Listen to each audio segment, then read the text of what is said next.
Dentists are involved with treating sleep apnea. Primary reason is that sleep apnea, as you know, is a medical condition diagnosed by a physician, sleep physician. But the treatment that is offered in the medical community is a CPAP. It's very effective for those people that wear it. Unfortunately, the compliance rate is relatively low. And so that's where the dental appliances and dentists come in, is we have an alternative for people who do not wear the CPAP, or for people who are mild to moderate, where an oral appliance will be comparable in effect to a CPAP, and oftentimes people feel it more comfortable and advantageous to wear it that way.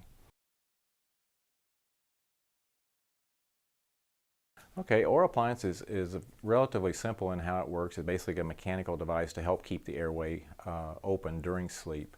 I've used this what we call an airhead in the office for patients, hundreds of patients, and they seem to understand it very well.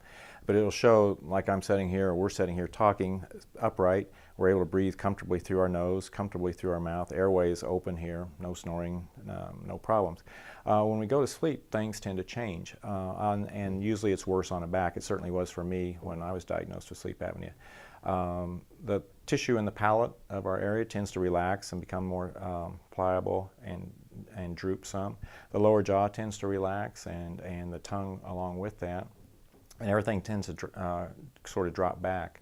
And in our throat, we tend to get a clogging of the tissues of the palate and the tongue. And that narrows or totally closes the airway. A CPAP doesn't prevent the airway from closing. All it does is, either through a nasal pillow or a full mask, it forces pressure. CPAP means positive pressure, and it forces the air through that obstruction. The lab technicians at a sleep lab will titrate that to the right level to get through there, but it doesn't prevent the airway from closing. It just gets through there. What we're doing with an oral appliance is that we're trying to stabilize the lower jaw position like this, so that during sleep, especially on our back, our lower jaw is stabilized, it doesn't drop back, and in doing so, that we stabilize the tongue position.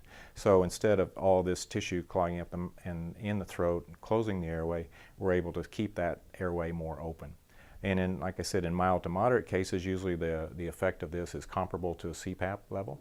In very severe cases, it's difficult for the oral appliance to do as well as the CPAP, but oftentimes in severe apneas, the pressure levels have to be set so high, as I showed, to get through there, that it's very uncomfortable to wear. And so oftentimes we have patients that are severe that do an oral appliance and a CPAP together, because you can see the oral appliance will keep the airway more open, thus the pressure level of the CPAP can be turned down to a more tolerable, comfortable level, and the two together are oftentimes much more effective than either alone.